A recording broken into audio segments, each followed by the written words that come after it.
in our history needs a leader who will be able to lead our country by example. Is that the sort of leadership that we have in this country now? Is that the sort of leadership that we are being promised in this country today? Is that the sort of leadership that we want over the next 4 years of our national lives? Ladies and gentlemen, with me to discuss this issue are Abdullah Idrisu Nugbaso, I hope I got the name right, Constituency Secretary for Bole Bamboy, and Honorable Yakubu Hadi Edward, member of the NPP campaign team. Gentlemen, you're welcome. Thank you, sir. You're coming from up north. It's not every day that we have people coming in from up north. So I would want to start with you, Abdullah. What is the feeling up north concerning this election in particular? Oh, good evening, viewers.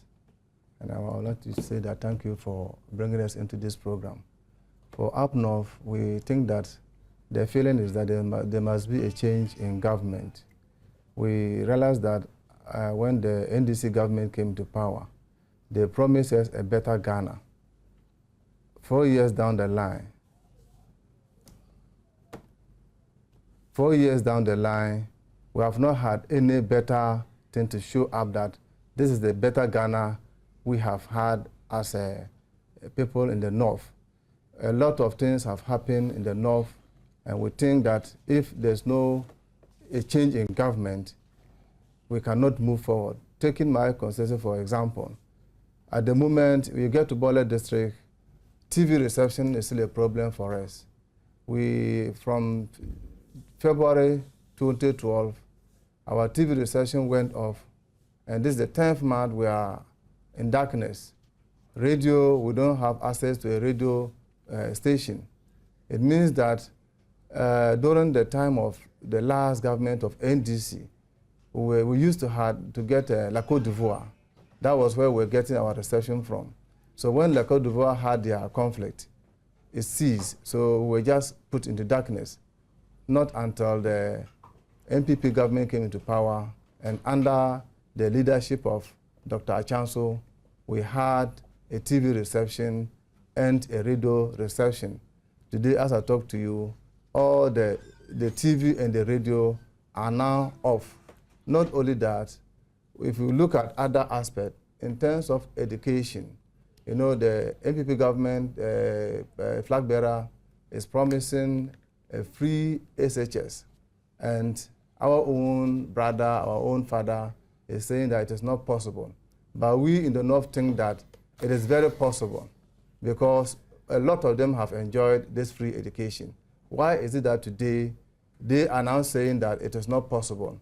It is very possible. And I think in 2008, run up to the 2008 elections, our current sitting president, His Excellency John Mahama, was given a name, the Obama. And Obama said that, yes, we can. So we think that we can do whatever if we are prepared to do it. Okay. Honorable Yakubu, how do you find the feeling up north? There is euphoria down north. The wind of change is blowing over the north. Our people, the once again free senior high school Osajofo Dr. Kwame Nkrumah gave to our people. We are happy to see it coming back to life with the Nana Addo Dankwa Akufo-Addo free HSS policy. North, we are embracing the message, and we hope to push the MPP agenda so that our generation and those after us will also enjoy this free senior high school. To add to what my brother was saying, His Excellency the President came to Bole in 1996, second to lead, to be our MP. When we were in darkness, we didn't know much about politics. So when he came, we embraced him. We gave to him what we gave to his late father. Our great-grandfathers gave to his father. We also held him so high, making him our MP in 1996. When he came, one of the problems we gave to him was that we are Ghanaians, and yet we don't see anything that happens around Ghana. The only TV reception we get and the radio is from Ivory Coast. you know, we share border with them. So he promises that when we vote him into power as our MP, he's going to give us that television.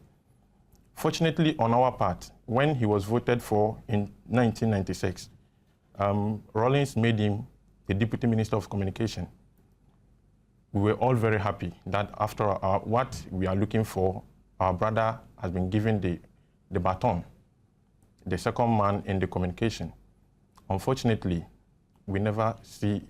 Okay, now let's come to the substantive issues here. You are both from Bole Bamboy. A lot of noise has been made about the fact that Nana Addo Dankwa Akufo-Addo did not achieve much in his constituency. We've heard it, we've been bamboozled by it every day on radio and television. You are coming from the constituency of the now President John Dramani Mahama. Starting with you, Abdullahi, tell us how the constituency is right now. And I must tell viewers and listeners that we attempted to show you the exact picture of what it was that existed. And now I've just received notice from the production team that we'll be giving you pictures, vivid pictures of what the constituency looks like now. And then for you listeners and viewers out there, I want you to judge for yourself the difference between propaganda and reality, the difference between the man who has performed and he who has not. We should do politics by conviction. We should do politics with integrity. We should seek to remove the log from our own eyes first, before we attempt to take the speck out of another. Today in Ghana, we have a situation where the governing party has turned itself into a pseudo opposition party, criticizing everything of the opposition leader as though he was the opposition leader. Mr. Abdullahi, tell us exactly what the picture is up north in Bole Bamboy. Thank you very much. Definitely, you know, as we already said, the picture is about a change in government. You know, looking at what we have, as we said earlier, TV reception is still a problem for us. Radio, we don't have it. On educational infrastructure, I think that NPP as in government did better than what the NDC is boasting of. You can count a number of communities that we have in Bole Bamboy. A lot of educational infrastructure have been put up under NPP regime. If you look at Bole Senior High, the first story building to be put up in the school was done under Kufuor's administration and other infrastructure development. On health, you can count a number of CHIPS compound, improving upon the Bole Hospital infrastructure and other things that were done under Kufuor's administration. And you know, under Kufuor's administration, the distance learning program that was introduced for teachers has helped a number of people in my community. Over almost more close to 100 teachers enjoy this program. And under that, the district assembly used to assess those undertaking the distance program. But today, if you go there, the assembly doesn't help them again. Okay. Yakubu, give us your own picture. Yes, on education, Nana Addo Dankwa Akufo-Addo is promising our people free senior high school. We are very happy and we are embracing the message. With what our own brother, His Excellency John Dramani Mahama, they are preaching on accessibility. But we ask that, like you rightfully mentioned, it is better they remove the log in their eyes before they remove the peg in their brother's eyes. Let me take a break here and let me show viewers this particular poster. I'm very passionate about the cause for free education because I think that selfishness must not be countenanced in this country. You can see here that these are very prominent leaders of our nation today who all enjoyed free senior high school education. And if it has been adequately captured, I would proceed to read the names of some of them. You can see that we have the Honorable Haruna Idrisu, we have Dr. Benjamin Kumbo, we have Mr. Mahama Yarga, Mr. Agbansumanu Bagben, Mr. John Akologotia, Mr. Mark Wayongo, Mr. Joseph Yiletre, Alhaji Nusaf Husseini, Mr. Moses Asaga, Mr. Cletus Avoka, Alhaji Mahama Idrisu, Alhaji Mumuni Mohammed, Alhaji Collins Dauda, and Mr. Abuga Pele. The point we keep making, the point we keep belaboring is that today, all of these individuals find themselves in a political party that says that free education is not possible, free education is going to compromise on the quality of education in this country. Ladies and gentlemen, one very simple question to ask the president, first of all. He had free education. Does that mean that his education is suspect? Does that therefore mean that he is not able to lead this nation? We have a parliament that is headed by a majority leader who also had free secondary school education. We had several ministers in this administration who had free education. And today, they have mounted a vigorous, vociferous campaign against free education. How selfish can we get in this nation? Forgive me if I'm too emotional. But the fact remains that the people of the Kaya who sleep on the street, they sleep in shifts every night. Don't they also deserve education? What are we doing to our nation in the name of politics? Ladies and gentlemen, let's vote out this incompetent government. Let's vote out this selfish government. Let's vote out this greedy government and take a stance. I've been told to go for a break. And so I will. And come back to continue the discussion.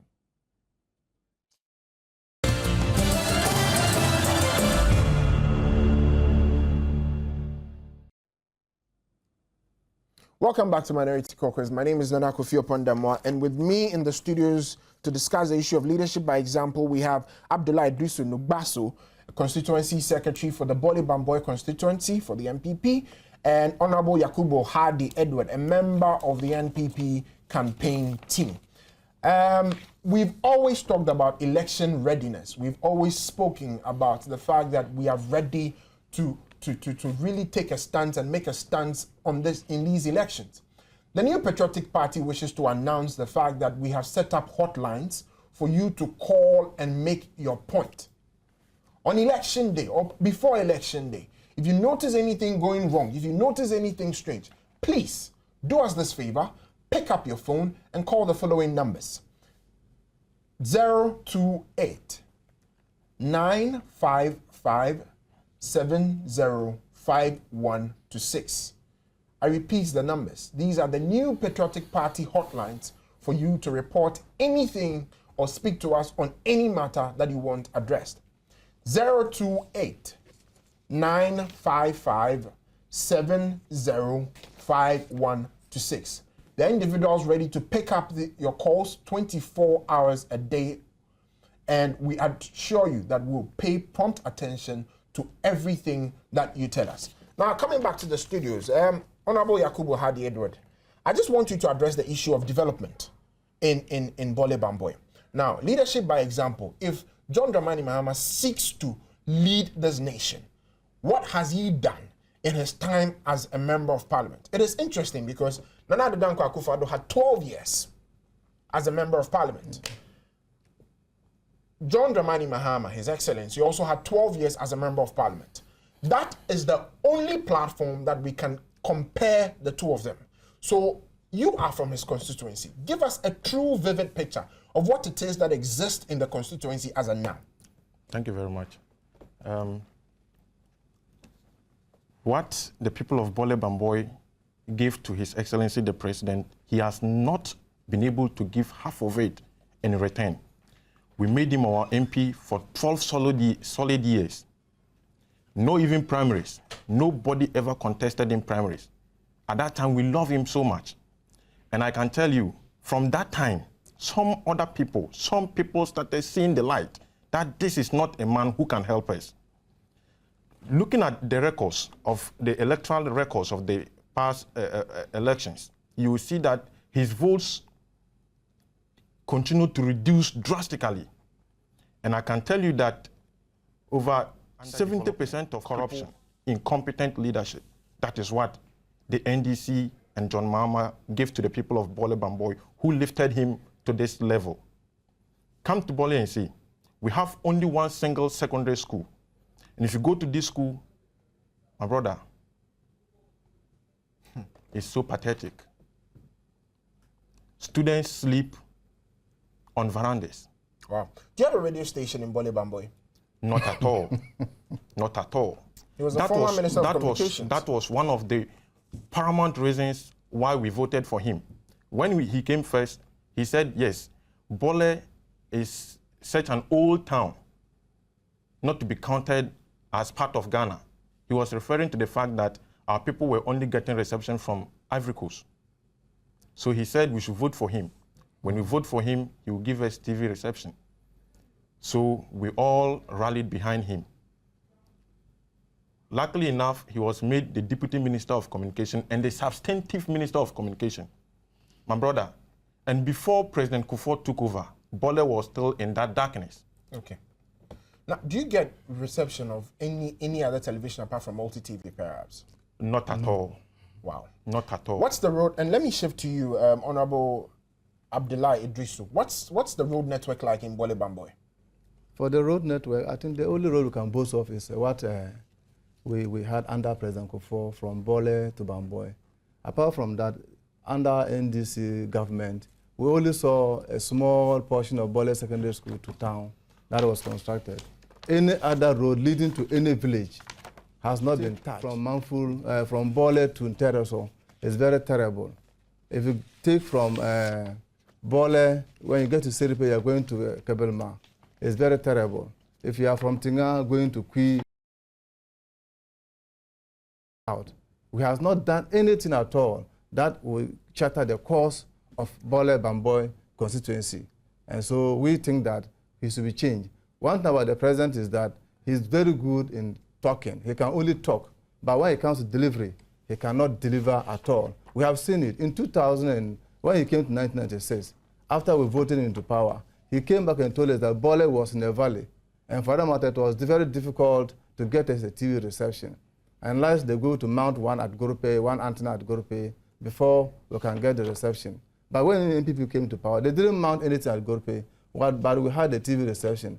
And to prove to Ghanaians that actually the man is incompetent, as we speak to you today, we can still not get TV reception again under his leadership, under his watch. That is why we think that he should be voted out.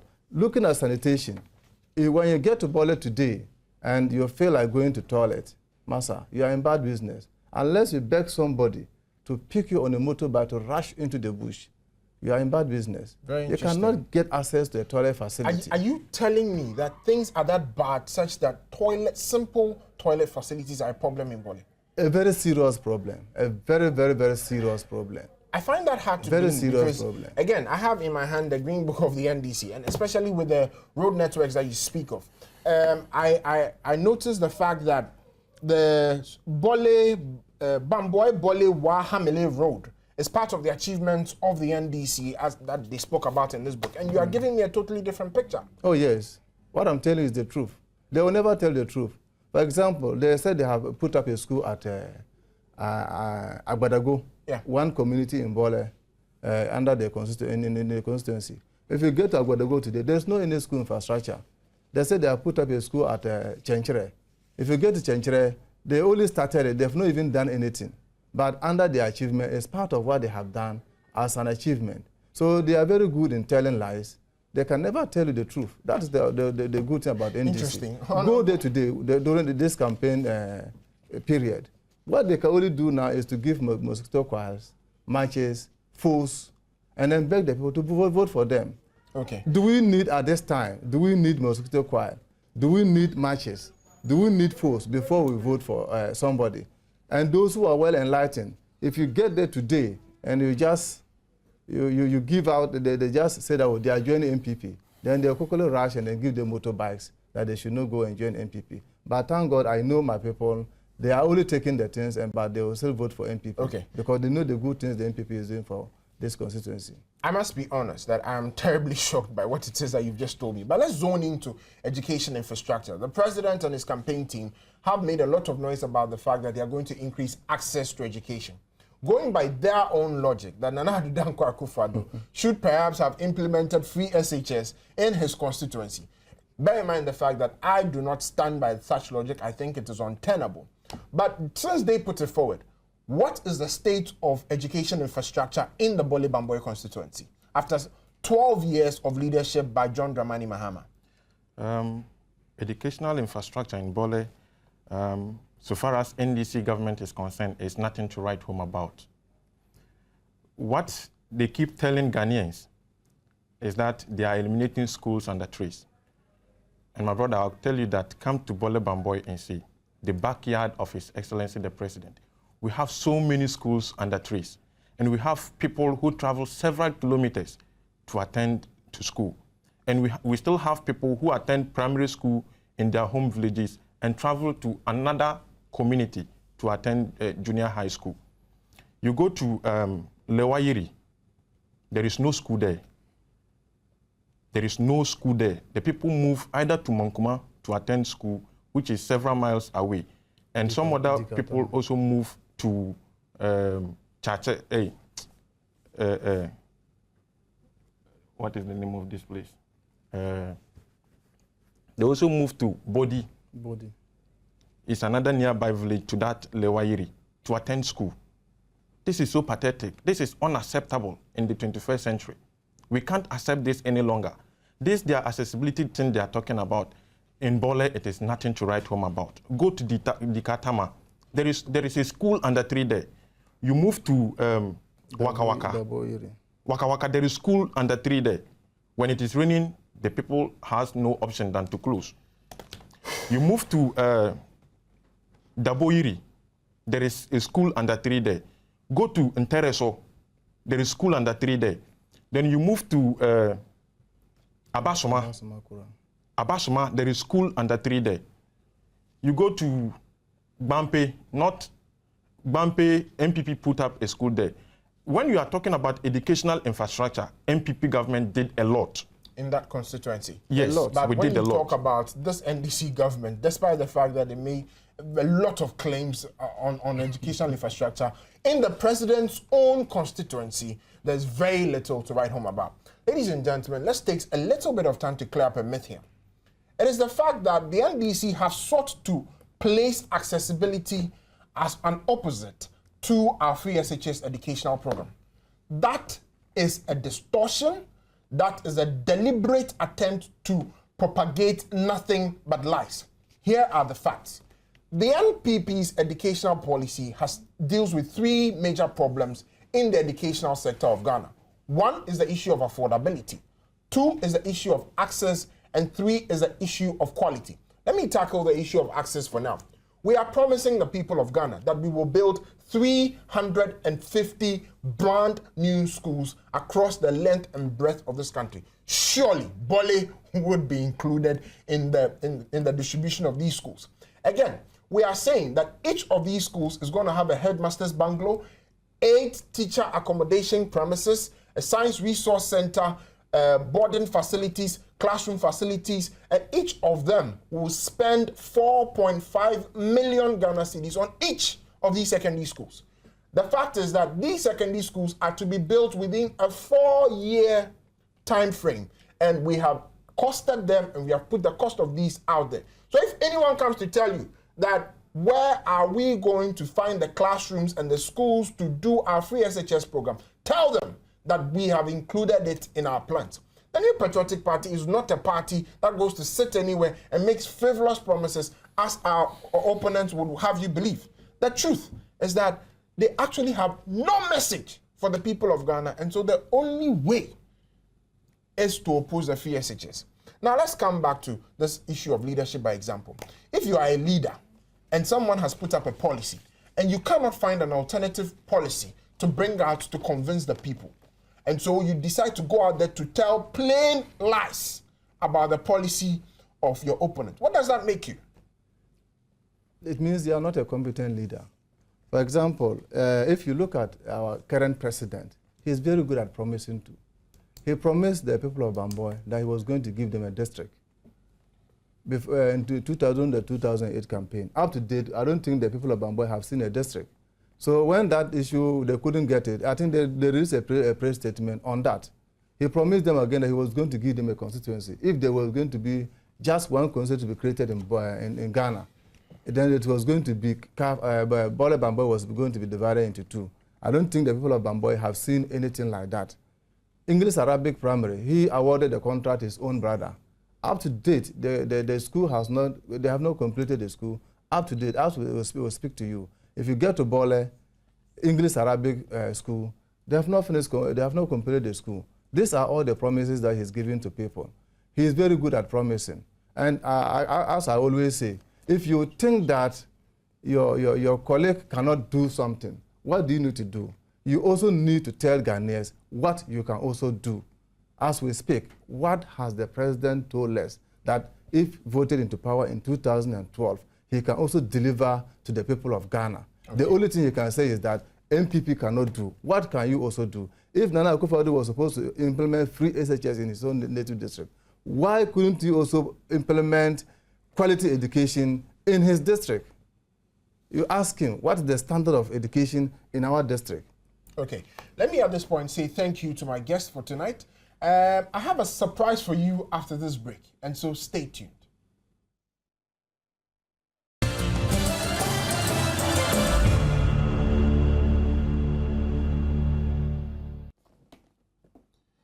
Ladies and gentlemen, welcome back. The next time somebody comes to you to tell you that free education is not possible, I want you to ask him a question.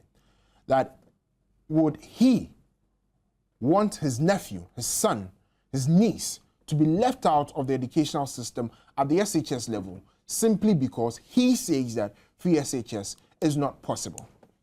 Ladies and gentlemen, tonight I present to you a very touching story of an individual who had the chance to educate himself, but because he could not afford SHS fees, he was left out of the educational ladder. Today, I present to you the story of Dramado Dramani. I hope I got your name right. Dramado Dramani. Okay. Dramado, I want you to, in about 3 minutes, tell us your story. In 3 minutes? In 3 minutes. Okay. It's about, I've been an NDC activist, and the elections are here again. And as somebody who will be participating in the elections, I think it is incumbent on me to weigh the kinds of promises that the individual presidential aspirants are putting before us. So I look at the MPP, I look at the NDC. I think the NPP promises a compelling policy of free SHS. Okay. What I want you to do is tell us your story. My story has been this. In 1998, when I finished JSS, at the Dome EP JSS, you can verify this. Yeah. I am not laying it on. Neither am I exaggerating this story. Individuals who know me are quite aware of this story, and it's an open book. Do me a favor. Who are some of the individuals you worked with within the NDC? Honorable Fifi Kwete, Elvis Afriankra, who is coordinating the campaign for His Excellency John Dramani Mahama, Okujeto Ablakwa, Dr. Omani Buama, Phyllis Fosu-Kwachi. Okay, you can go on now. Thank you. So this time around, I decided that the politics of conviction must be placed over politics of convenience. So therefore, you allow your conviction, your conscience, your good conscience to dictate the pace or the direction you go. Okay. So even though I was not able to make that transition in 1998 to secondary school, and I still speak as a JSS graduate. I weighed Nana Addo's free SHS policy. I realized that this is it is germane to the development of Ghana, because no country develops with this level of illiteracy. So for Nana Addo to take this bold decision that this time around there must be free SHS, because I have been a victim of the current system, the status quo, which is that in that 1998, when I finished school, my first choice school, Sogakope Secondary School, picked me. Unfortunately, the predicament in which my parents found themselves at the time was pennilessness, poverty, penury. So it became a Herculean task for them to educate their brilliant child at the time. You understand? Brilliant child at the time. So therefore, I could not make that transition. Okay. Now, let me just break in here and make my point. Ladies and gentlemen, I personally have fought with this gentleman today. I've had to verify all the records that he gave me as to whether he's a JHS graduate or not. The point, ladies and gentlemen, that has been made by the NPP over and over and over again is that we have a large mass of people out there who are being left out of the educational system because they cannot afford it. By the grace of God, we've been given new resources that can enable us, make people like Dramani go to school. I was surprised at the sort of language that he used.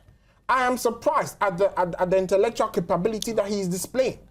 And I would tell you, on every honor that I have, that all of this is self-taught. I couldn't have done it. The only difference between him and myself is that in terms of certificates, I have some certificates that he does not. But in terms of language, in terms of comportment, in terms of intellectual capability, I have seen that. But he has been denied the chance to go to school because of where he was born, because of the fact that his parents could not afford free SHS. When I was going to Presec, it was my father who was blessed enough to pay. And that's what makes the difference between myself and my friend Dramani. Ladies and gentlemen, how long will we continue to wallow in this state as a nation? Because somebody is born poor, he does not deserve secondary school education? What argument is that? Freedom and justice. Wherein lies the justice in such a system? Make that decision while Dramani continues. Dramani, now what I find interesting is that you've mentioned the names of some very prominent individuals that you worked with under the, in your time in the NDC. You've spoken about politics of conviction and all of that. But the point is, you were very close to, the source of power. How come none of them was able to, look at you and say, oh, let me give you a chance to go to school? Okay. Did you ever ask anybody? Do you understand greed? I think you have a firm grasp of what greed is. Yeah. The defining characteristic of this administration is greed. And whoever knows this and knows nothing about the NDC knows more than he who knows everything about the NDC except this fact. Greed. Greed. That is what defines the NDC. I have approached many of them that give me scholarship. No, I have been crowded. So I don't have the resources to do that. Okay. Then I realized that the NDC takes advantage of the level of illiteracy in the country so that their supporters will be beholden to them.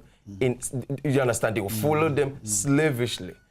Unfortunately, some of us, the good Allah has endowed us with the intellectual prowess that we can discern on our own, distinguish fact from fiction, truth from lies. So we have been able to do that thing and checkmate the NDC exactly with this policy of Nana Addo. Look, the NDC is saying that free SHS cannot be done. It is not feasible. So you look at the argument. Why, on what grounds are they saying that it is not feasible? The only grounds, as we speak now, is vacillation. They vacillate from point to point, but as we speak, they say that the accessibility is not, the infrastructure to support the existence of the free SHS, to support the free SHS does not exist. Okay. Mind you, I schooled under 3 from kindergarten to JSS2. It was our Form 3 that we had our education in the room. So you cannot tell me feasibly that for the mere fact that the infrastructure doesn't exist, there cannot be an implementation of free SHS. But what a noble idea. You see, when you are totally bereft of an idea, you tend to oppose good ones. Okay. Dramani, let me just make a point here that inherent in all the arguments that the NDC is making are 3 major lies, and let's expose them. Number 1 is the fact that there is no infrastructure. Now, when you look at their own Green Book, they say that by December of this year, they would have completed a total of 675 classroom and dormitory blocks to make up for the 4-year the introduction of the 4-year system under the NPP. Point is, they have reversed that 4-year system to 3 years. So those 675 classrooms and other educational infrastructure are supposed to become redundant. Can they be used or not? Okay. If really those buildings have been put up, and if really they've reversed the educational system to a 3-year system, what is the argument? 1. 2, we are promising a 350, new schools across the country. So wherein lies your argument? The last point I would want to make, ladies and gentlemen, is the fact that this year, this government promised 48 million Ghana cedis as SHS subsidy. They believe that that is quality enough. When Nana Addo Akufo-Addo says that he's going to spend an extra 247 million Ghana cedis a year on education, recurrent expenditure alone, not even infrastructure, just recurrent expenditure, all of a sudden the NDC finds prudence in the argument that the allocation of more resources 2 secondary schools will rather decrease the quality of education. Okay. Let me make my point again. You are giving them 48. Somebody says, I'm going to add 247 to the 48 that you are already given. And then you make the argument that that is rather going to decrease the quality of education. How does that make sense on any level? Dramani has rightly made a point that they feed on the illiteracy in the country. They want to keep people as illiterate and continue to feed on it. I cannot fathom under any circumstance why they would want to do that. But ladies and gentlemen, that is why we are going to the polls on December 7th. You need to make up your mind now, if you have not made up your mind, to vote for Nana Addo Dankwa Akufo-Addo. Dramani, now, if Nana Addo Dankwa comes to school, are you going back to school? I mean, comes into power, are you going back to school? Somebody will be asking, it's a logical question you're asking me. And thank you for asking that question. I am somebody who abhors vicious cycle.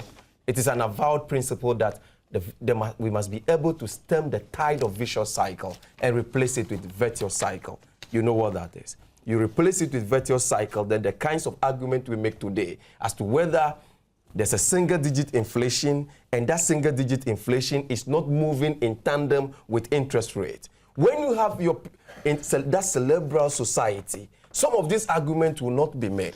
You understand? So, as whether I will be going to secondary school or not, has nothing to do with maybe personal life, but it got to be doing with conviction. The conviction is that we must be able to stem the tide of vicious cycle as far as this SSS thing is concerned. Because there are people, thousands of people out there who will be gravely affected by the status quo. That is why there's that need for Nana Addo to bring this thing. It's a bold one. It's a bold and a noble promise by Nana Addo. I'll cut you off now and then introduce Mr. Maki Abusi. Mr. Mark, what you have just heard, give me your comments about it in 1 minute. From what my brother is just saying is the fact that they are just dwelling on the ignorance of, they just want us to actually follow them by not what? Trying to educate us. On the free SHS, John had it. I also had it. Now, I am backing Nana for this particular reason. Let's all go through the free JHS. Then the rich, the intellectual, will also battle out with the rich. Because if you look at where I'm coming from, if it is not because of this free education, I will not be where I am today. If it is not because of free education, you will not be where you are today. Unfortunately, we do not have much time. And so those of you who are interested in seeing me bring back Dramani, I would encourage you to hit our hotlines and make your requests. I'm just counting. If I can get 100 requests, I promise you I'll bring back Dramani for a longer show just before the elections. But the hotlines for the NPP are 028 955 705126. I repeat, 028 955 705126. Now, let's end all of this in a very, very touching and solemn way. I had education. My father paid for it because he was privileged enough to do so. But if you are a Ghanaian, tonight, I encourage you to take a walk outside your home. Go to the marketplace. Go to the places where the poor in our society reside, those living in the kiosk, those sleeping by the wayside. Look at them with their children. Look at them in their poverty. And ask yourself one question. How is that family that is living in the kiosk, how is that mother who is a Kai, whose daughter stays in the sun the whole day, ever going to see any sort of prosperity in his or her life? Education is the only way we can equitably redistribute the wealth of a so-called middle-income country like Ghana. Ladies and gentlemen, let's make that choice and let's make it now. Let's tell the NDC that bye-bye yo, bye-bye yo, bye-bye yo, ko. My name is Nana Kofi Opondamwa. Good night.